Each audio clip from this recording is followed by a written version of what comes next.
Lynne, I'd like to start today with you introducing yourself and telling us a little bit about yourself. Who are you?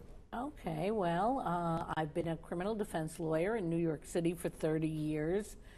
Before that, I consider myself to have been an activist and also earned a living as a librarian in the public schools in Harlem. I frequently like to say that I became radicalized when at 22 I went to Harlem, realized what that community meant and the state it was in, and then became involved in the 60s in trying to change that. I then went to law school, and since then I've practiced criminal defense solely here in New York. Now tell us a few of the famous cases that you've worked on. Okay, well, starting in the early 80s, I graduated in 76, and then I did the kind of case that most women lawyers do, lots of divorces and battered wives and so on. But starting in the early 80s, I first did cases involving protests against the South African regime. There were a number of anti-Springbok, that was the rugby team. I then was tapped to do the Brinks case up in Nyack that was involving Black Liberation Army, Black Panthers, Weather Underground. From there, I went to representing Richard Williams for a number of years. He was a member of the United Freedom Front, the Ohio Seven. They were a group of white working class youth that basically were convicted ultimately of engaging in bombings, but bombings that were mainly meant to show that they had the power to do so, all directed at political sites. For example, Honeywell, which was making cluster bombs for use in Central America. And then I also did, at the very end of the 80s, I did probably my most famous New York case, which involved a young black man. And I tried this case and many of the other cases I've mentioned with my dear friend Bill Kunstler. But this case in the Bronx was unusual because it involved a young black man who had actually shot 6 policemen who claimed they came to arrest him. We claimed they came to kill him. And by the time the cases were over, he had been acquitted of that crime on basis of self-defense. In the early 90s, I became involved with Ramsey Clark tapped me to try Sheikh Omar Abdel Rahman's case. He was the blind Egyptian cleric that is always mentioned in connection with the first World Trade Center bombing. And now the tables have turned, and you find yourself a criminal defendant. Very true, and I've been saying to people all week now that the trial has commenced, I find that I have a double-sided brain. I have the criminal defense lawyer brain, which never quits because I've been using it for 30 years. But now I also have that other side, the defendant part of the brain, which says, they're not talking about me, are they? Is that me he's talking about? So I'm getting them into sync. I'm having a lot of help from my attorney, Michael Tiger, and I think we're doing pretty well at being able to restrain me from being only the lawyer and understanding my role is a little bit different here. Now, trying to understand the case that you're involved in now, where you are the defendant, you've been charged with several very serious offenses. Can you run over the charges, the consequences that are possible if you're found guilty, and how this all came about? Just kind of bring everybody up to speed on what's going on. Well, we'll start with the consequences because people sometimes assume that, when they bring charges against lawyers, they're paper charges, they're, slap on the wrist type charges, but these are decidedly not that. These charges carry a total of 45 years in jail, and when my children signed for my bail, they were informed by the prosecutors that probably my guidelines, that's what they work out for you in order to know what you're sent, would only work out to 18. But I'm a 65-year-old lady. So that's significant. It's significant, I would agree. The charges themselves break down into 3 categories. The first is I'm charged with conspiring and actually materially aiding a terrorist organization. And that organization is an organization that my client belonged to in Egypt. He was a founder of. This is the Sheikh. This is the Sheikh, yes, Sheikh Omar, who had been convicted, actually, of a conspiracy to commit sedition by virtue of bombings. And he's currently serving a life sentence. He's serving life plus, I think, about 65 years. He's definitely not in a position where he would ever get out of a U.S. jail by force of law, by action of law.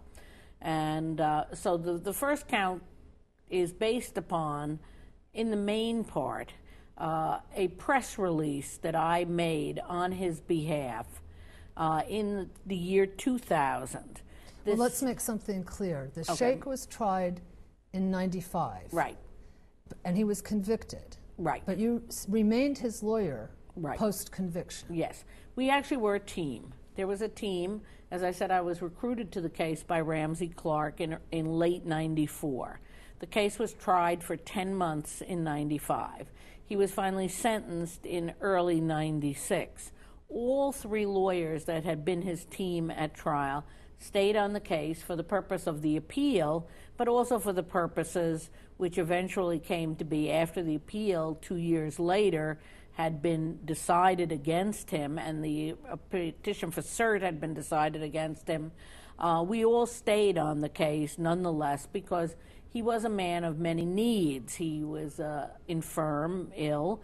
He was placed in the prison system, which does not get rave reviews in terms of its kindness to the blind, which he was, or to the diabetic. He also was a target of the American, let's say, executive branch because of the nature of the crime and because of the political connection he had to Egypt. So your legal troubles begin with your post-conviction representation of the Sheikh. Yes, okay. That is what the charges are. So now what is the action that you did that caused the government to bring these charges against you? Well, ostensibly, it all stems, the entire case, you can say, is placed in the prison in Rochester, Minnesota, where he was being held. It was a medical prison. And he, in late 97, had been placed under extraordinary restrictions. These are measures called SAMs, Special Administrative Measures. They are rules that are promulgated by the Attorney General through the Bureau of Prisons. And they're basically prison rules. They're not a judge authorized. They're not legislation.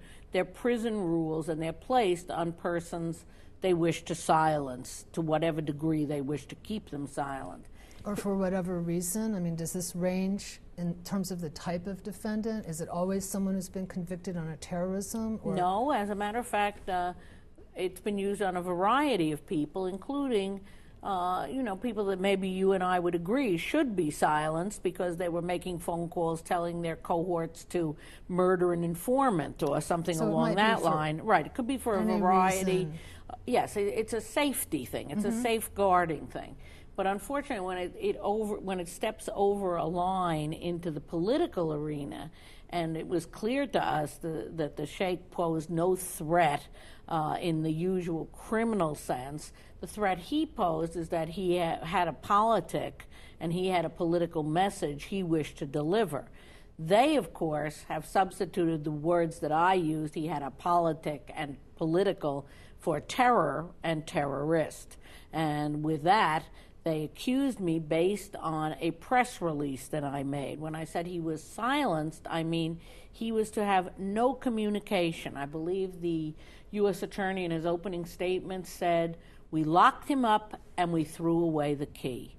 But you know, Mr. U.S. Attorney, you can't do that under our legal system. We don't throw away the key to anyone. People are locked up. They still have rights to decent conditions. They still have rights if new evidence should be discovered, if the law should change. And they also have the right to any kind of negotiated ways of alleviating the sentence that they are serving. Let me ask you this question. At the time when these SAMs were imposed, who was the Attorney General? Was it Ashcroft at that time? No, it was Janet Reno. This was 97. It was Janet Reno, and the group that he had been a member of was on the list. This is all Clinton administration stuff. It was on the terrorist list that they had promulgated.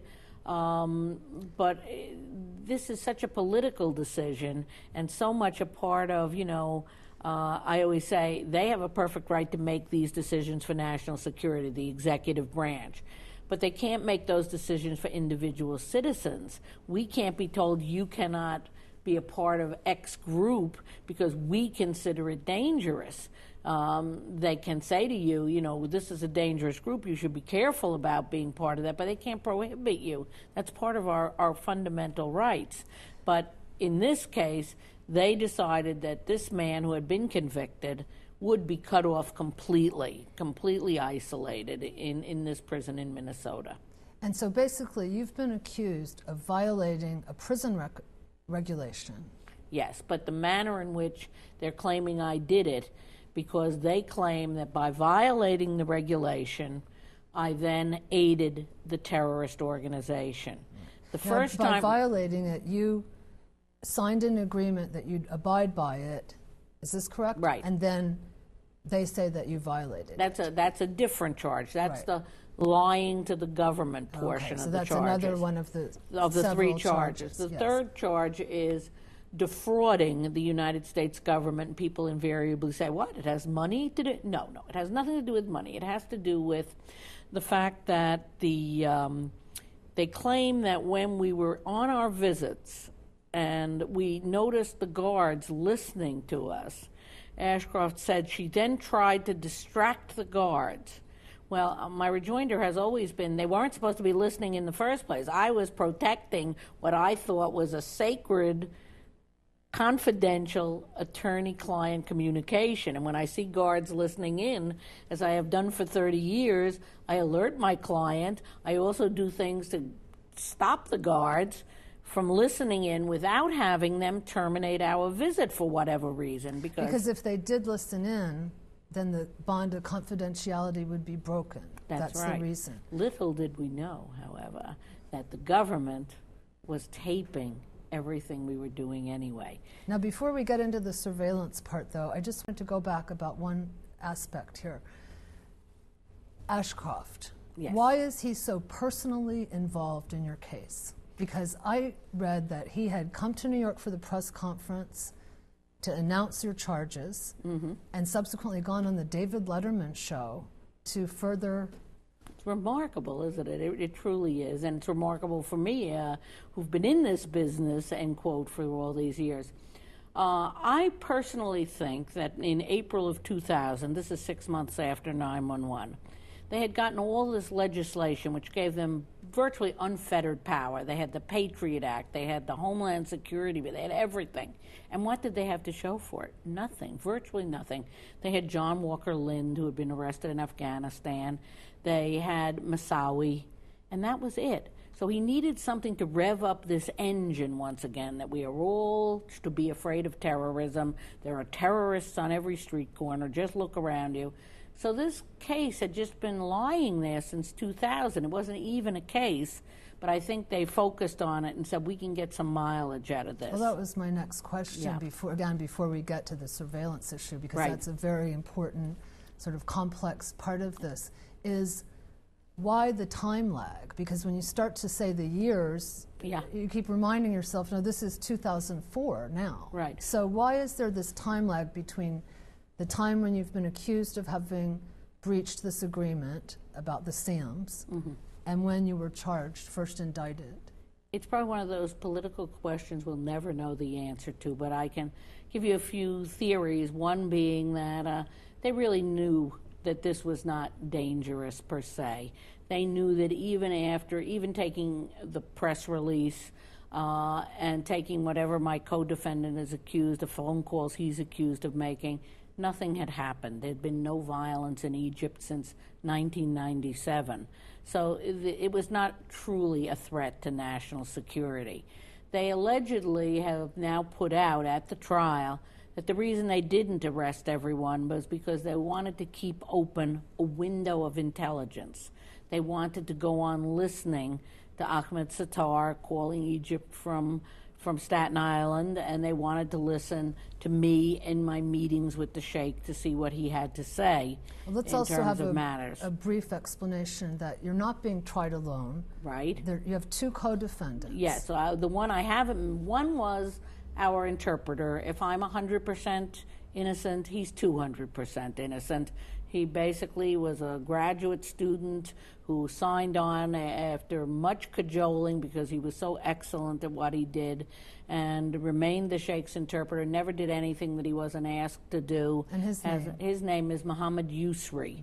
He has suffered a great deal through this. He lost his job almost immediately and has not been able to work as a teacher since then. The third defendant is Ahmed Sattar. Both of the gentlemen are Egyptians, but American citizens.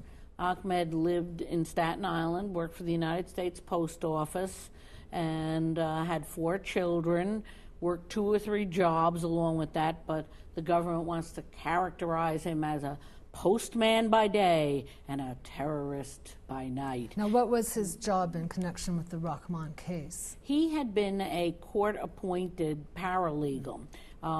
In cases of this sort, especially with the Sheikh, there was tremendous amount of translation to be done.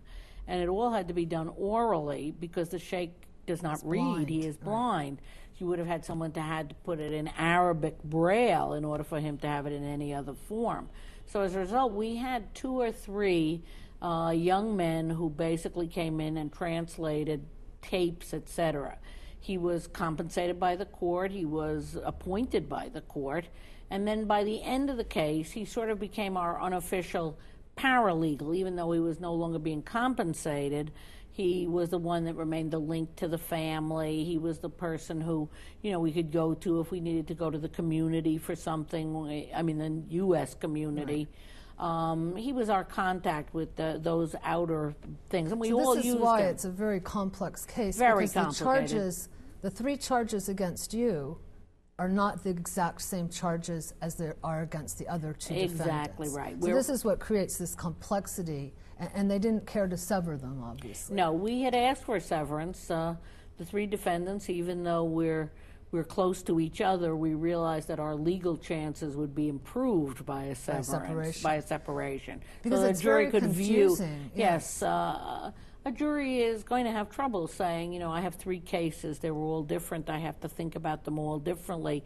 This evidence is only as to Mr. Sattar. This evidence is only as to Ms. Stewart's state of mind.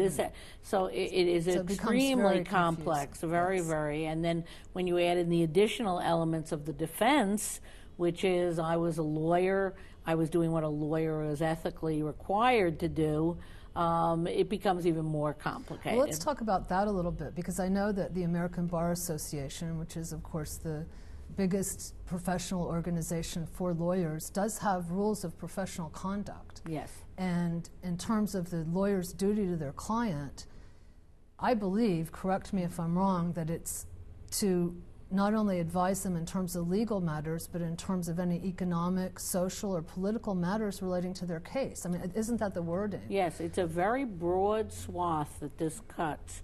And it basically is that they recognized, of course, as lawyers, that in many ways you are their only window on the world, and especially for this blind man who didn't speak English, who didn't even have the comfort of a radio station to listen to. Now let's get to the surveillance issue, because this is very important in the case. Yes.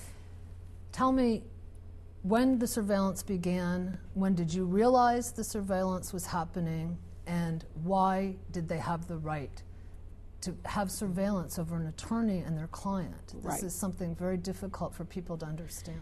Yes, it was for some of our jurors also, the potential jurors who said, I just can't get past this. I don't think I can be on this jury. Initially, they began it during excuse me, and let's say that most of the government's evidence is these tapes of you conferring with your client. Yes, okay, exactly. Yes, as well as the actual release and the press release itself. But as I said, this is set in the prison. In the February of 2000, they received permission from a court that is known as the FISA Court, F-I-S-A, Foreign Intelligence Surveillance Act Court, to listen to the sheikh and also to listen to Ahmed Sattar. They actually have been listening to Mr. Sattar for many years before that, but this was the first opportunity they had been given to listen to the attorney-client conversations, both in the jail and over the phone. And this was not just my conversations. This was Ramsey Clark's conversations with the sheikh, Abdeen Jabbar's conversations, all of us. And they installed special equipment in the jail to do this. They listened to it 2000, then they listened again in May of 2000, which is when the sheikh asked us to do the press release that becomes the crux of the other charge. The FISA court is infamous for never turning down any warrant that was ever placed in front of us. Don't they call the FISA appeals court the Maytag repairman of the legal world? Yeah, more or less. Yes, indeed. Absolutely. And they never met a warrant they didn't like. And even when the court rose up to say, we think we've been abused, they went to the Senate Foreign Relations to say this. But nothing was really done. And then, of course, under the Patriot Act, they don't really need a FISA court. They can listen to anyone, anytime, in any place, just on the signature of the Attorney General. So when did you become aware that this was going on? Only after I was arrested. We had no idea. We were not given any notice of this. That's now. What about the first time that they notified you that they felt that you had breached the SAMS? Well, actually, we also have. A small part of our case is the duplicitousness of the government, their ability to tell lies when it furthers their goals, but that I'm not allowed to say, oh, yes, I'm going to live up to these regulations, and then when I'm confronted with a situation where I can't live up to them, that they won't allow. But, of course, they're allowed to lie at will. What happened was they wrote to me and said, you can't visit, you can't have any more phone calls. Oh, they withdrew your ability to be his attorney. Well, not as attorney, but not to visit, not to communicate, which meant that I could be with Ramsey Clark or whatever else he could do. But the fact was that they said that. Meanwhile, they had their busy little henchmen in there setting up the tapes, setting up the video and the oral. And then when I went back in, they said to me, well, you can go back in, but you have to sign the same agreement that you signed before. They had added a paragraph. They had put a paragraph saying that I understood why this was so important to keep the sheikh quiet, because he had done this, this, this, and this. And I said, I don't know that he did this, this, and that. That's what you think he did. That's your allegation. So I changed it all, and then I signed it. Of course, they also promised that I could have attorney-client conversations with him, where they had no intention of allowing attorney-client conversations. They were there to listen in, and they did listen in. And so that's the duplicitousness of the government. But they are claiming that they only did that because they had a security issue, a national security issue at stake. And we, of course, claim very differently. Well, there's so many issues in this case. I have another quick question, and then I sort of want to go back to the surveillance issue. But they say that you materially assisted in terrorism. Right. And something that's confused me, I've been at the trial this week, is what act of terrorism happened as a result of what you did? Well, you know, that was the missing ingredient in the prosecution's opening statement. They had a seamless web, a beautiful narrative, but it was lacking the punchline, and the punchline is that nothing happened. Oh. And even Ashcroft, when he came to New York to announce the indictment, he was asked, well, after she made the press release, what happened? He said nothing. And that is the fact of the matter. Nothing has happened. Because in court, he's mentioned many horrible acts of terrorism, but when I went home and looked up the dates, they were before you made the press release. Way before. So and they've thrown in, and the judge has permitted them to do this, they've thrown in, you know, the kind of things that could happen might be something like the U.S. Coal, or might be something like the group in the Philippines, Abu Sayyaf, kidnapping tourists. But they don't have anything to do. But nothing did happen as a result of the press Nothing did release. happen, Okay, absolutely because I wasn't not. really sure about that. Right, no, absolutely not, and actually it was a misinterpretation. They were always fond to say he called for an end to the ceasefire. Well, an end to a ceasefire means start firing again. But actually, he said, I personally have questions about the efficiency of the peace initiative, because the group had unilaterally said, we are not going to have any more armed struggle against the Egyptian government, but we want to sit down and talk about the people in the prisons, 15,000 of them, no trials, military tribunals. And of course, this is why the case is so complex, Yes. is that there's a great deal of Egyptian political history involved. Yes. There's 3 defendants, and there's many things that are making it very complex. It's going to be a long case, Yes. 4 to 6 months they're predicting. Right. And I wanted to ask a little bit more about the surveillance issue, because there are these gaps in time that make it very difficult to understand the motives and why. And so on the issue of the intelligence information they were trying to get, explain the difference and the distinction between an intelligence investigation and a criminal investigation, because it seems very complicated how they overlap sometimes. Okay. We know that they had an intelligence investigation on Mr. Sitar. And there's a lower standard for surveillance in an intelligence. Yes, this is the Foreign Intelligence Court that orders those Whereas warrants. in a criminal investigation, there's a higher standard. Supposedly there would be. We would hope that there would be. That was then, of course, too. This is now. Right. There's also a change in there policy. There was a law that said that you cannot commingle intelligence investigations information with criminal investigations information. In other words, if they're listening to someone and he's talking about politics in Palestine, but then one day he gets a call from Joe Blow who says, oh, by the way, I'm delivering all of the hashish next week.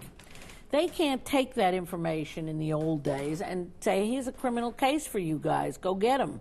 I have the tape here. Those tapes were only to be for intelligence. Right. Now, under the Patriot Act, that wall is gone. They can do anything, they can commingle, they can do almost anything as long as they have the magic words, national security. So what we were saying last week was they hear this press release, they decide it may be actionable, that is, they may be able to get an indictment on this. Because the law, the materially aiding law, has been struck down as unconstitutional already. This is the second indictment. Yes, this is my second indictment, yes, right? I'm sorry. But I'm saying in the land as it is now, as a whole. Right? Yes, it's been questioned and it's been used so broadly. It's like a catch-all. You can get anybody doing almost anything, and some courts have said no, we're not going to let you arrest people and put them on trial for this, and people have been acquitted. A fellow that was running a website in Boise, Idaho, a Saudi graduate student, was acquitted 2 weeks ago because basically the jury couldn't find that what he did was materially aiding. It's an elusive concept. It's very difficult because a lot of it is speech, and so a lot of it is speech, and a lot of it is non-connected. If you run a website, you can have connections. You could be recruiting for Al-Qaeda. You could be doing any number of things.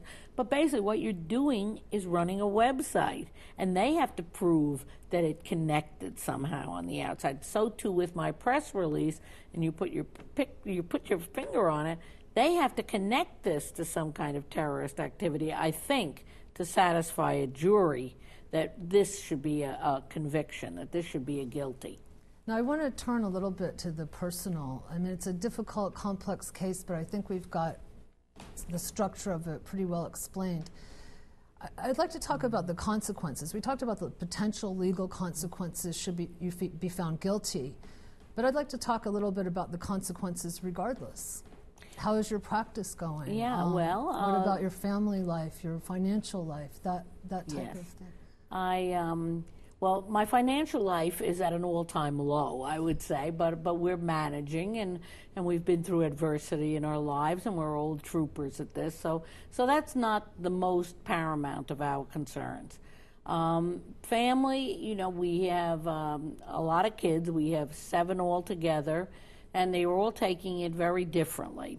Some of them are a little worrisome, but I have said to all of them, look, I'm 65 years old. I have no direct responsibilities. I don't even have a dog anymore.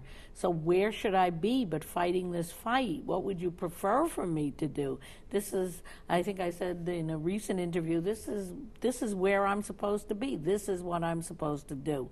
And, you know, we hope that just like the Rosenberg family that had to endure so much more when Ethel and Julius Rosenberg were actually killed by the government, but the family structure stayed close together, and I think our family structure is very close on this one. Everybody deals with it a little differently, but they all are managing to deal with it. Well, and you say that Mr. Usry lost his job, and I read something about Stanford Law School, that you had an appointment as a mentor in their mentoring program, and that they invited you not to participate. But as a true old war horse, of course, I managed to get out to Stanford and organize the students, and we had the mentoring, even though I didn't get paid for it. We did the mentoring of the students, and made the administration really look very sad because they were touted as being constitutional experts, and for them to have said she can't speak here, she can't be here, really opened the eyes of a lot of the students out there. So, no, there have definitely, and the other consequences, and sometimes you think about, not wanting to get into conspiracy theories at all, but is the government doing this to keep me away from the work I do? The work that I've done for 30 years, which is not representing just political people, but representing the people who needed representation, the people that I originally wrote in my law school application to give a voice to those who have no voice, the Black and Latino community of this city and other places that basically don't get quality representation because they can't afford quality representation. We were affordable, we were there, and not to be able to do, quote, my work and to have to transfer to doing this defensive work, that's a real, I feel that loss very sharply. But, you know, I do feel that we are also organizing people. We're exposing this really extreme right-wing gang in Washington, one of whom is John Ashcroft, one of whom is the John Ashcroft who got on the Letterman show and sang his little song about the eagle. So, you know, while it has its moments of oh my gosh, what's happening here, they usually occur around 3 o'clock in the morning, it also has its moments of people coming up to you and saying, I just think you're the bravest woman that ever was, and I'm with you 100%, and I wish you good luck. With organizing the people on the outside to make sure that what happens in the courtroom is the correct result. You can't have the one without the other. That's my politic. That's what I believe. Are you going to keep up the trial blog? Oh, yes. I was backsliding this week. I didn't do it this week, but I think it was pretty intense. The opening statements and then the first witness. But over the weekend, I will bring it up to date, and it'll be kept more up to date in the future. And my last question for you is, do you feel optimistic about the outcome? I have my moments. I'm pretty much optimistic, but I'm not so sanguine as not to understand that this is a mighty enemy, that this is an enemy with all the resources in the world, that they are very adept at the smear, that a lot of good people have gone to jail because the government was able to sell an emotional aspect to a case. I mentioned the Rosenbergs. They were tried in the same courtroom I'm in, and they used the C word, the communists who sold the secret of the atomic bomb. Well, now they're using the T word, the terrorist lawyer. So, you know, we have things to overcome here, but I feel very confident. I think the jury is marvelous. We have a very highly intelligent, mainly Manhattan jury.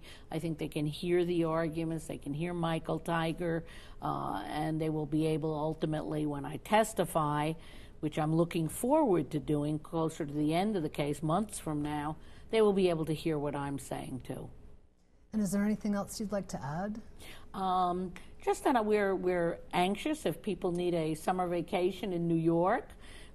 should they be coming for the RNC or any other thing, to come down to Foley Square and be part of this very historic trial by sitting in the courtroom and seeing what's going on. It can become addictive, but it's worth the game, I think. All right, thank you very much. Thank you. This has been Joan Moossy speaking with Lynne Stewart.